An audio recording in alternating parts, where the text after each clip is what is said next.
But in West Asia, such subtle strategies do not work. Warfare usually means hard military power, and pretty soon that could also mean nuclear weapons.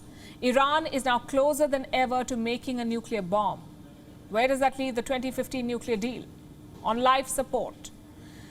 When Joe Biden took office, he promised to revive the nuclear deal. He initiated talks. For months, Iran and other world powers held meetings in Vienna.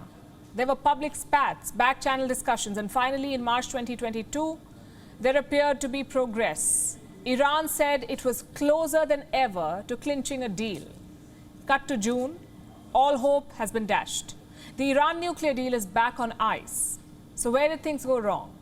The latest trigger is a report by the United Nations atomic watchdog, the IAEA, International Atomic Energy Agency. What does this report say? That man-made uranium particles were found at 3 undeclared Iranian sites. So what did the watchdog do? They passed a resolution against Iran. It accuses Tehran of not explaining the uranium traces. Needless to say, Iran responded. They have removed 27 surveillance cameras from their nuclear sites. And these cameras were installed as part of the 2015 deal. Now, all of them have been taken down. The IAEA chief has called it a fatal blow to reviving the deal.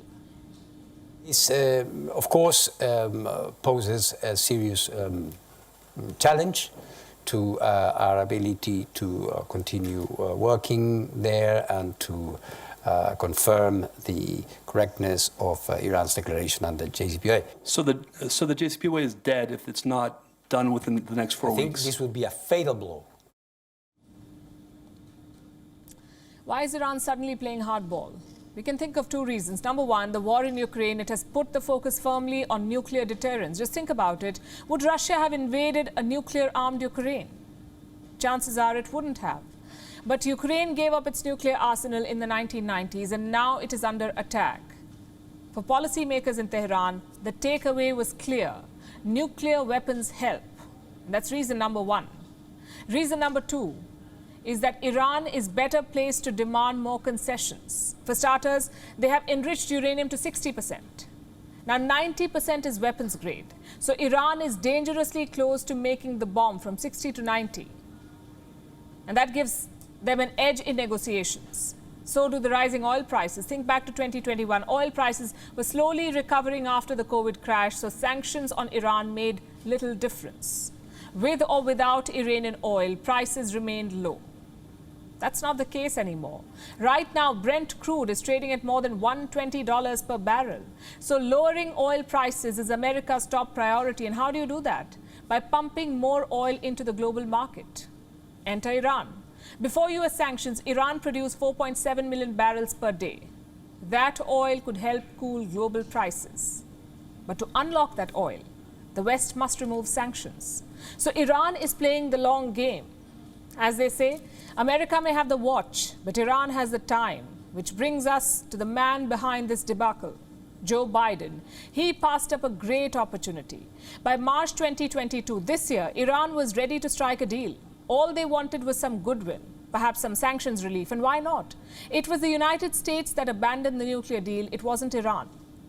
So the US had to take the lead in reviving it. Unfortunately, Biden did not do that. He stuck with Donald Trump's maximum pressure sanctions. He refused to give any concessions. And look where we are, almost at the point of no return. What can Biden do to salvage the situation? Well, Iran knows exactly what it wants. Number 1, remove Iran's Revolutionary Guard Corps from the US terror watch list. And number 2, a promise that America will not walk out of the deal again. And the second demand is impossible. The nuclear deal, you see, does not require congressional approval, which means any Republican president can repeal it. It is basically beyond Joe Biden's powers. The first demand about the Revolutionary Guard Corps is doable, but it's tough. Republicans are already opposed to reviving this deal, the nuclear deal. If Biden tries to denotify the Iran guards, it will further divide Congress.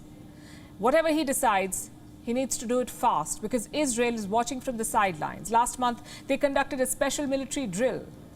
Guess what they practiced? Striking Iranian nuclear sites. So this is how things stack up. Israel is already preparing their backup plan. Iran is a stone's throw away from weapons-grade uranium.